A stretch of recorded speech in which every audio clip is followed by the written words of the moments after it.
अस्सलाम वालेकुम एवरीवन, मैं हूं साइमा खान और मेरे साथ हैं इम्तियाज बड़ाइच। इससे पहले आप हमें देखते रहे हैं, we were discussing about politics more, about Pakistan. लेकिन आज की डिस्कशन जो है वो टोटली डिफरेंट है और हम जिक्र करेंगे थोड़ा पीरी और मुरीदी के बारे में कि ये पीर कौन होते हैं और मुरीद कौन होते हैं, इसका सिलसिला कहाँ से शुरू होता है, इसका बैकग्राउंड क्या है और पीर की क्या रिस्पॉन्सिबिलिटी होती है और मुरीद की क्या रिस्पॉन्सिबिलिटी होती है। तो इस पे हम बात करेंगे। इम्तियाज साहब, ओवर टू यू, थोड़ा सा बताएं हमें इस पीरी और मुरीदी के बारे में। बिस्मिल्लाहिर्रहमानिर्रहीम, अस्सलाम वालेकुम। और आपका बहुत शुक्रिया कि आपने मुझे अपॉर्चुनिटी दी कि मैं इस मुकद्दस जो आप कह लें टॉपिक है, जो पीरी मुरीदी का जो हटके है, दुनियादारी से हटके है तकरीबन। आल तो दुनियादारी भी इसमें शामिल है, चूँकि हमारा दीन जो है बिल्कुल हटके नहीं है, तो इस पर बात करने का मौका दिया। तो देखिए, बात यह है जी कि पीरी मुरीदी में अगर सिंपल वर्ड्स में अगर आप मुझसे इसकी एक्सप्लेनेशन लें तो सिंपल वर्ड्स में मैं ये कहूँगा कि पीर वो है जो आपका रूहानी उस्ताद है। ठीक है, दुनियावी उस्ताद जो है आपने देखा कि टीचर होते हैं, लेक्चरर कहलाते हैं, प्रोफेसर कहलाते हैं, तो वो टीचर कहलाते हैं। अब जो रूहानी उस्ताद है, जो बातिन से मुतल्लिक़, देखिए ना, हर इंसान जो उसके दो रुख है ना, एक ज़ाहिर है, एक बातिन है। अब जो पीर है या मुर्शद है, ये जो है आपके ज़ाहिर को भी बनाता है और बातिन को भी बनाता है, क्योंकि बातिन अंदर से तब्दीली लाने की कोशिश करता है। जब अंदर से तब्दीली आती है इंसान के अंदर, तो उसकी रिफ्लेक्शन उसके ज़ाहिर पे भी आ जाती है। जब ज़ाहिर पे आती है तो फिर ज़ाहिर बात है कि वो सीधे रास्ते पे चल पड़ता है और वो अपनी जो मनाजिल हैं, रूहानी मनाजिल, दुनियावी मामलात के साथ चलते चलते रूहानी मनाजिल भी अपनी तय कर सकता है और करता है। तो इसको सिंपल वर्ड्स में आप ये कह लें, इसमें दर्जात हैं, मुख्तलिफ स्टेप्स हैं। मतलब एक पहले तो बैत लेनी पड़ती है। मतलब मैं अपना बता देता हूँ कि मैंने पहले बैत ली, ठीक है, और बैत जो है जब मैंने ले ली तो मेरे जो मुर्शद, जो पीर मुर्शद हैं, उन्होंने फिर मुझे गाइड करना शुरू किया। और उसके बाद आप उसके अंदर ज़ाहिर बात है कि आप क्या लें, तस्बीह भी है, मुख्तलिफ़ किस्म के जो नाम है अल्लाह के, उनकी तस्बीह करना, कुरान पाक की आयात की तस्बीह करना, वो मुख्तलिफ़ मौके पर वो करना, नमाज की पाबंदी करना, तहज्जुद गुजार होना, और उसके बाद पॉजिटिविटी लाना अपने अंदर, यानी मुस्बत सोच, अपनी जो अंदर तकब्बर है, गुरूर है, उसकी नफ़ी करना। और जिसको हम कहते हैं डाउन दी अर्थ है, फलाना जो डाउन डाउन दी अर्थ है। तो असल में जो मरीज जब बंदा बनता है तो आप कह लें कि अपने आप को उस लेवल पे ले आता है, एक शागिर्दी के लेवल पे, जबकि वो तालिब इल्म है और वो लर्नर है, और मुर्शिद के सामने वो समझ लें कि उसकी कोई हैसियत नहीं सिवाय इसके कि वो उसका एक स्टूडेंट है, इंग्लिश में हम ये कहेंगे। और अगर उसके ऊपर वो अमल करता चला जाता है तो मुर्शिद जो है, चूँकि पीर जो है वो चूँकि अगला स्टेप ले चुका है, वो पीर बना हुआ है, उससे आगे भी मनाजिल हैं जो अगर कहेंगे तो जिक्र करेंगे। तो अब वो जो है उसकी अपनी इंडिविजुअल सोच नहीं रहती, वो अपने मरीदैन के अलावा भी जो लोग इर्द गिर्द हैं उनमें वो कोशिश करता है कि उनको दीन की तरफ लाया जाए, उनको जो है आप उनका कैरेक्टर बिल्डिंग की जाए। इसको आम ज़बान में कैरेक्टर बिल्डिंग आप कह सकती हैं। तो मेरा जो दूसरा स्टेप है, अल्हम्दुलिल्लाह मुझे खिलाफत मिली सिलसिला सोहरवर्दिया की। ये एक्चुअली 4 सिलसिले हैं जो हमारे चलते हैं इस्लाम के अंदर, मुसलमानों के अंदर। इसके अलावा कई ममालिक में छोटे मोटे और सिलसिले भी होंगे, लेकिन मेन जो यही हैं, जिसके अंदर सिलसिला कादरिया है, जो सैयद अब्दुल कादिर जिलानी जो हैं उनसे सिलसिला चलता है नीचे, और ऊपर जाके वो हज़रत अली करमुल्लाह वजह से वो फैज़ मिलता है उनको। और फिर ज़ाहिर उसके बाद नबी पाक, हज़रत अली के बाद नबी पाक सल्लल्लाहु अलैहि वसल्लम, क्योंकि नबी पाक के बगैर तो कुछ भी नहीं हम। अच्छा, वो वहाँ से एक लड़ी बनती है। फिर उसके बाद जो सिलसिला चिश्तिया है, ये ख्वाजा मोइनुद्दीन चिश्ती रहमतुल्लाह अलैह, अजमेर शरीफ वाले, उनसे ये मंसूब है। और चूँकि वो चिश्ती थे तो वो कहलाते थे, तो चिश्ती सिलसिला वहाँ से चला है, जो उनको फॉलोअर्स हैं वो उसको कर रहे हैं। और फिर उसके बाद सिलसिला सोहरवर्दिया है, ये हज़रत शाह रहमतुल्लाह अलैह थे, और वो इराक़ से उनका ताल्लुक था और वहीं पे वो मदफून हैं। वो एक जगह का नाम है सोहरवर्दी, तो उस जगह से मंसूब ये फिर सोहरवर्दी सिलसिला कहलाने लगा। इसके अंदर बड़े जय्यद हमारे आप कह लें कि जो पीर गुजरे हैं, वली अल्लाह गुजरे हैं, जिसमें लाल शहबाज कलंदर सिंध वाले वो सोहरवर्दी हैं, हज़रत बहादुर ज़िक्रिया मुल्तान वाले सोहरवर्दी हैं। तो हमारे सहाबा कराम से चले हैं, लेकिन ये जो सिलसिला है ये नाम से इसका मंसूब नहीं है, बल्कि ये शहर से है।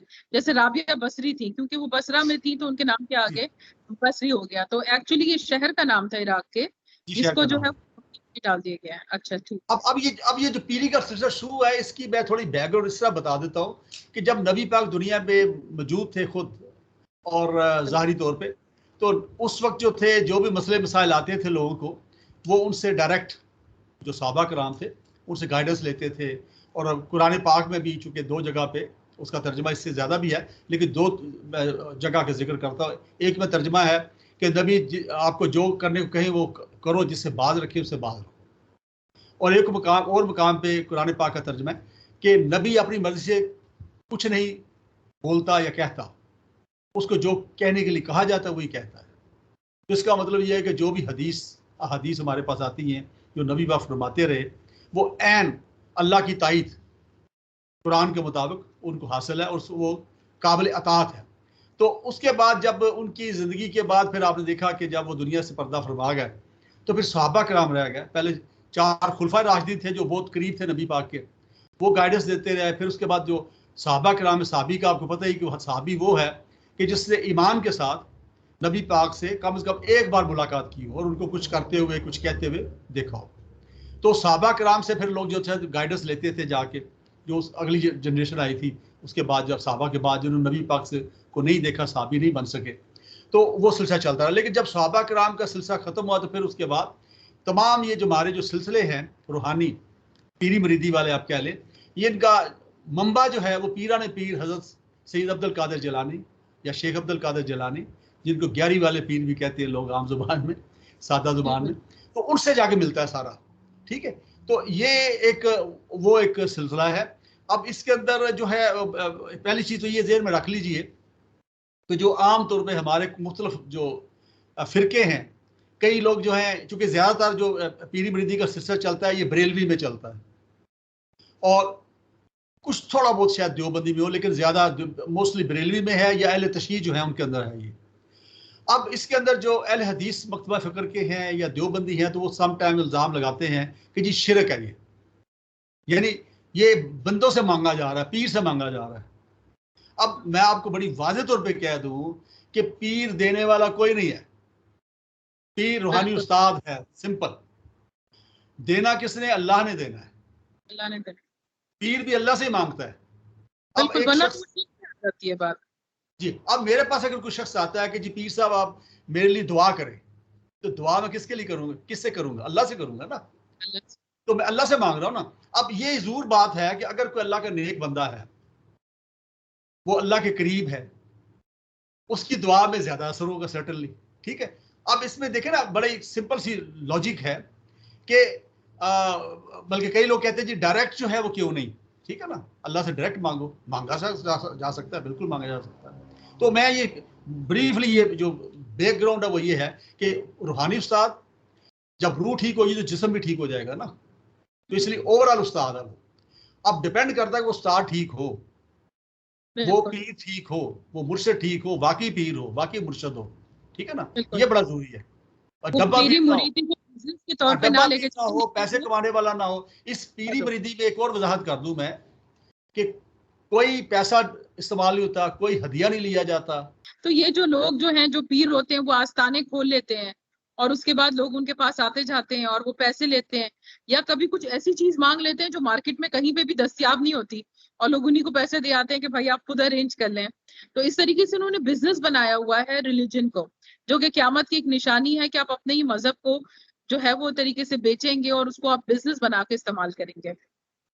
नहीं नहीं, वो तो देखे सुल्तान, हजरत सुल्तान बाहू जो बड़े बहुत बड़े वलीउल्लाह हुए हैं शोरकोट वाले जंग में, उन्होंने उस आज से आपका लिए 500-700 साल पहले तकरीबन, या 800 साल पहले उन्होंने कह दिया था कि हाफज हिफज कर करन तकबर, हाफज हिफज कर करन तकबर, मुल्ला करन वडियाई हूँ, गलियां दे विच फिर न माने, बगल किताबां चाई हूँ, जिथे वेखन चंगा चोखा उथे पढ़न कलाम सवाई हूँ, वो दोनों जहानी मुठे बाहू, जिन्हें खादी वेच कमाई हूँ।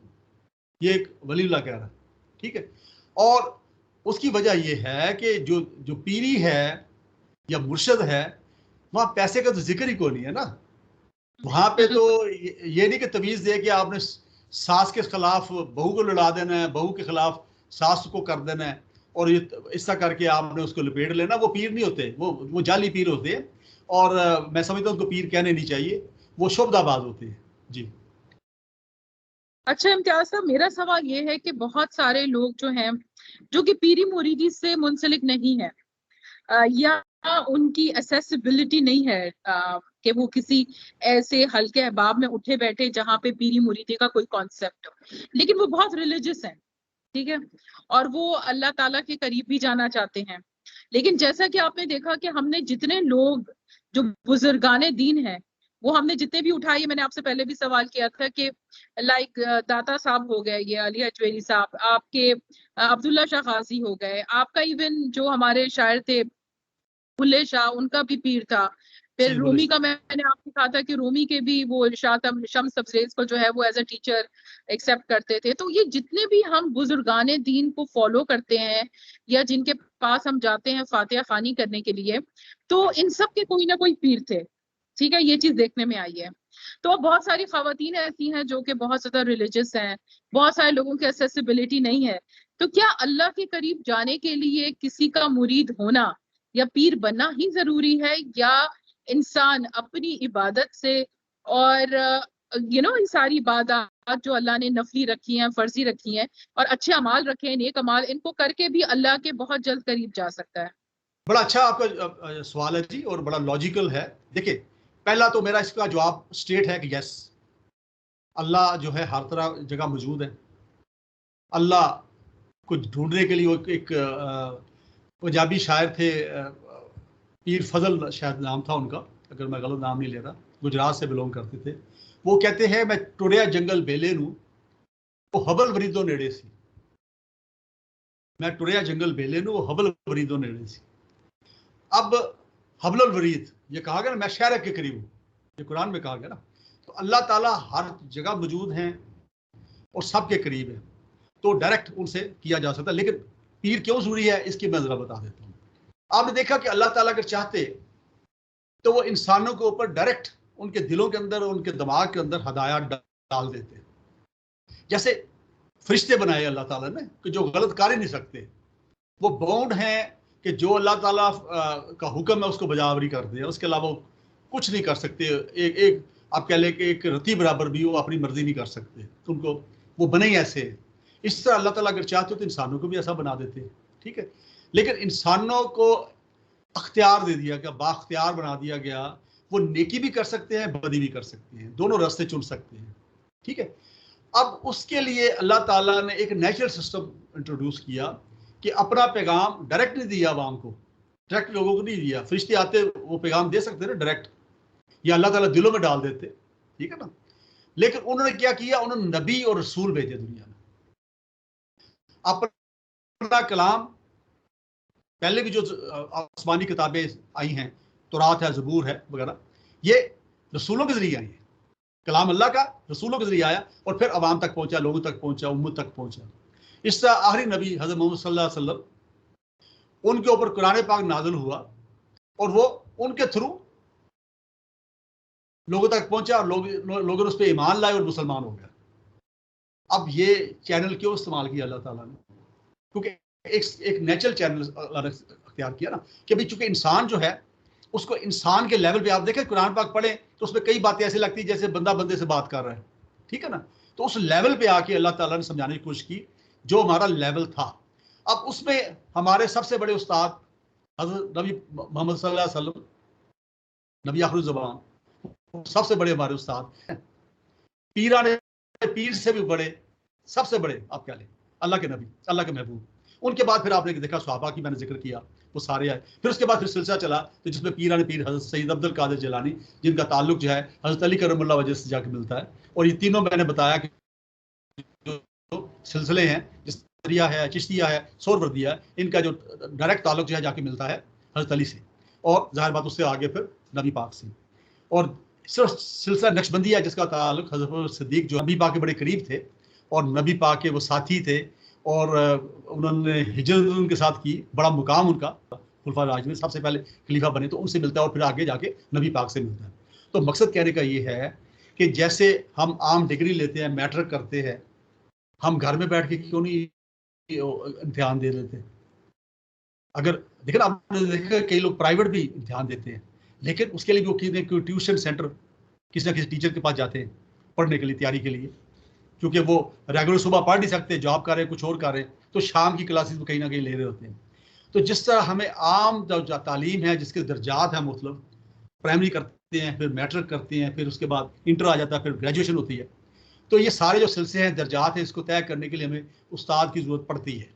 हालांकि किताबें मौजूद है, बेहतरीन किताबें हैं, उस्ताद का शायद नॉलेज उतना ना जितना किताबों में लिखा हुआ है, लेकिन सेल्फ स्टडी से मैंने नहीं कम से कम देखा कोई बंदा जो उसने अपने आप ही सारा कोई ना कोई उस्ताद से जरूर रखा है कहीं ना कहीं से, चाहे थोड़ी गाइडेंस ली ज्यादा ली।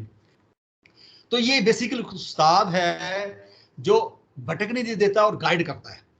जब आप एक उस्ताद की ज़ेर निगरानी एक इल्म हासिल कर रहे होते हैं, आपको एक एतमाद होता है, आप सोचते हैं कि भाई मेरे ऊपर एक मौजूद है जो मेरी रहनुमाई कर रहा है, मुझे कहीं कोई प्रॉब्लम होगा तो मुझे गाइड करेगा, मेरी हेल्प करेगा।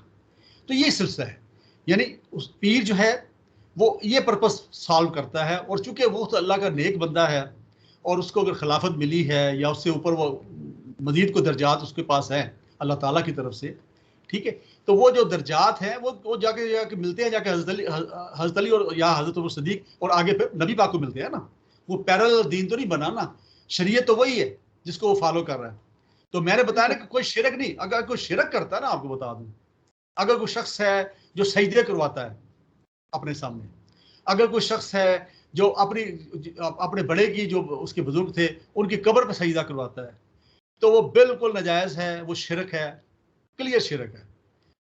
पीरी जो है उसके अंदर मांगा अल्लाह से जाता है, लेकिन अल्लाह के पास ले जाने के लिए, यानी आप कह लें कि मास्टर की डिग्री लेने के लिए पहले आपको प्राइमरी करना ही पड़ता है, फिर उसके बाद आगे एक मुख्तलिफ जो मनाजिल तय करके जाना पड़ता है। तो ये सिर्फ ये है, अदरवाइज अल्लाह ताला हर एक शख्स के साथ मौजूद है, हर वक्त मौजूद है। बात से मेरा ये सवाल निकलता है कि जो ये 4 सिलसिले आपने हमें बताए हैं, इसमें अगर आप हमें ब्रीफली बता दें कि इनमें फर्क क्या है, वेरी ब्रीफली। और अगर किसी बंदे ने चूज करना हो, जैसे मैं हूँ, एक आम इंसान हूँ, मैं कहूँ यार इसमें से कौन सा सिलसिला ऐसा है जो मुझे चूज करना चाहिए, या आगे अगर मैं उनमें शामिल होना चाहती हूँ तो मैं किस में शामिल हूँ, कोई किसी पे फोकियत रखता है या नहीं रखता, या क्या इसका है, थोड़ा सा ब्रीफली बताएं कि क्या करना चाहिए। देखिए ये चारों ही सिलसिले ठीक है, मेरा मकसद है कहने का कि चारों सिलसिले जो हैं, मतलब 3 सिलसिले कादरिया, चिश्तिया और सोहरवर्दिया, ये वाया जाते हैं हज़रत अली करमुल्लाह वजह नबी पाक के पास। एक सिलसिला लड़ी हिस्सा बनती है ना कि हज़रत अली, हुज़ूर सर्व कायनात, दैन हज़रत अली, और फिर उसके बाद नीचे सिलसिले चलते हैं। अब आगे जाके आपने देखा कि मुख्तलिफ बुजुर्गान, जैसे मैंने बताया कि सिलसिला सोहरवर्दी, चूँकि सोहरवर्दी जगह का नाम है, उससे मशहूर हो गया तो नाम पड़ गया उसका ना। तो बेसिकली ये जो 3 है ना, कादरिया, चिश्तिया और सोहरवर्दिया, ये तीनों जो हैं इनका रूट वही है सैयद अब्दुल कादिर जिलानी, उसके बाद ऊपर जाके नबी हज़रत अली करमुल्लाह वजह और देन नबी पाक, ठीक है। अब जो सिलसिला नक्शबंदिया है, ये जो है ये थ्रू हज़रत सिद्दीक जाता है नबी पाक के पास, तो ये थोड़ा डिफरेंट है इसमें। अब इनमें फ़र्क क्या है, ब्रीफली बता देता हूँ। नक्शबंदिया जो है ये उसके ऊपर आप कह लें समा के ऊपर बिलीव नहीं करते, ये जो कव्वाली है या इस तरह की चीज़ें हैं ना, ये वो नहीं करते, और ये खामोश रह के जो है वो अल्लाह की इबादत करते हैं और अपनी रूहानी मनाजिल तय करते हैं, और उसको वो आप कह लें कि ज़्यादा वो नुमाया नहीं करते उसको ना। सिलसिला कादरिया, चिश्तिया और सोहरवर्दी ऑलमोस्ट सेम है। ये सिर्फ मैंने बताया कि जो वो बनता है, एक चेन बनता है या ट्री बनता है, उसके वाले से इनका नाम का फ़र्क है। अदरवाइज सारे जाके हज़रत अली को मिलते हैं और उसके ऊपर फिर जाके ये इसके अंदर जो है वो समा, यानी जो चिश्तिया में ज़रा ज़्यादा है और कादरिया में, सोहरवर्दिया में थोड़ा कम है, लेकिन समा है, मतलब कवाली, नात, हमद, शमद ये सारी वो सुनते हैं।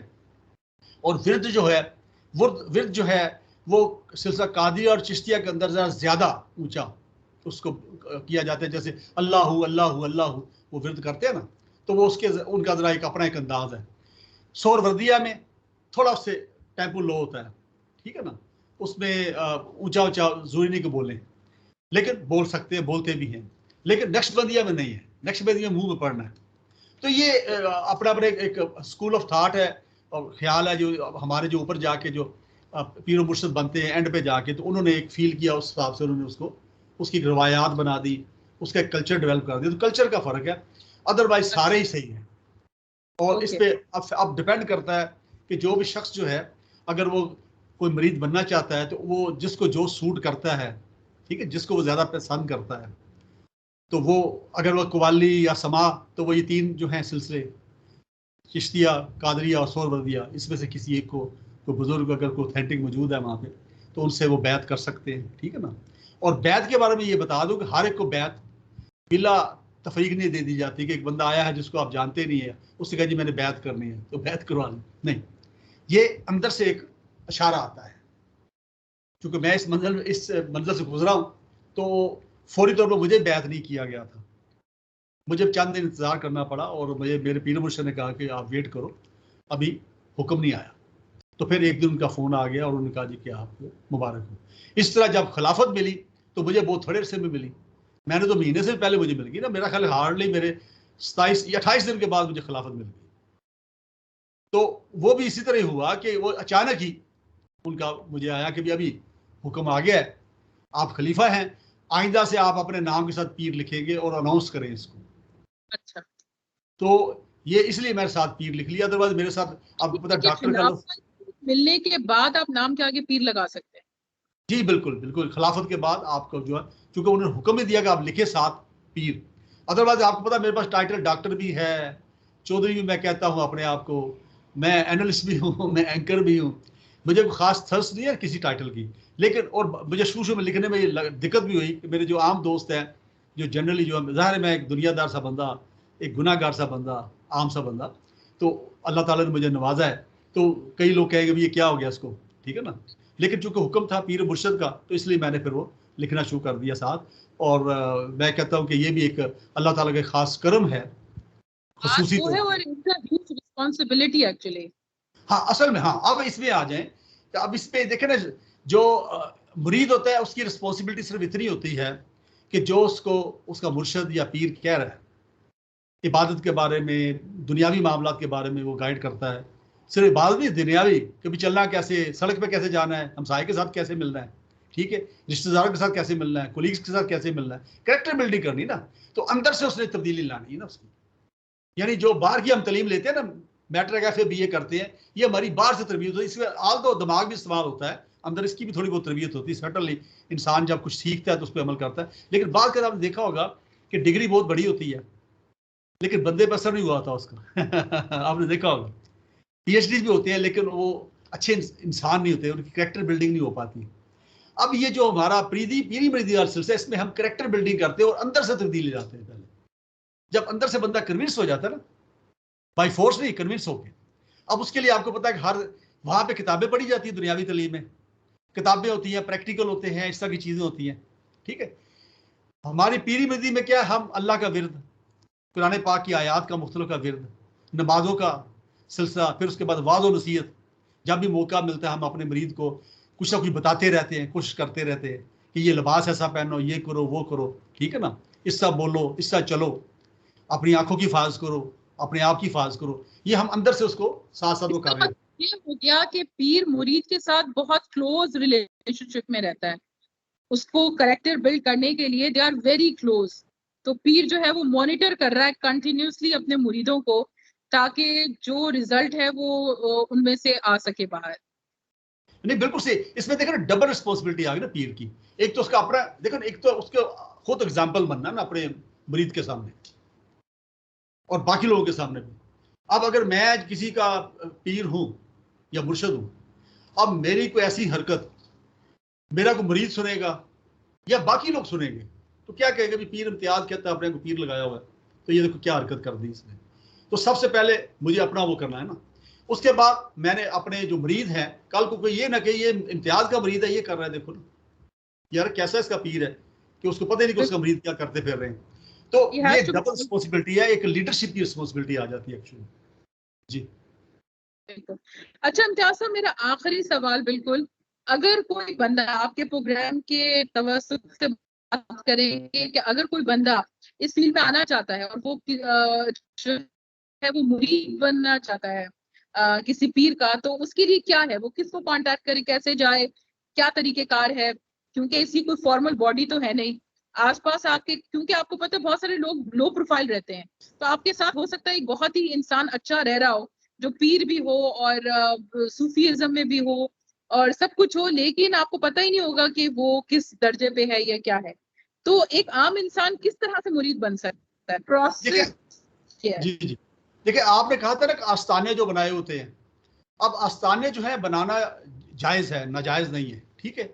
आस्थाने इसलिए बनाए जाते हैं कि वहाँ पे मुख्तलिफ लोग जो हैं आएँ, आके वहाँ पे पीर को भी देखें, प्लस वहाँ पे देखिए हो क्या रहा है, ठीक है ना।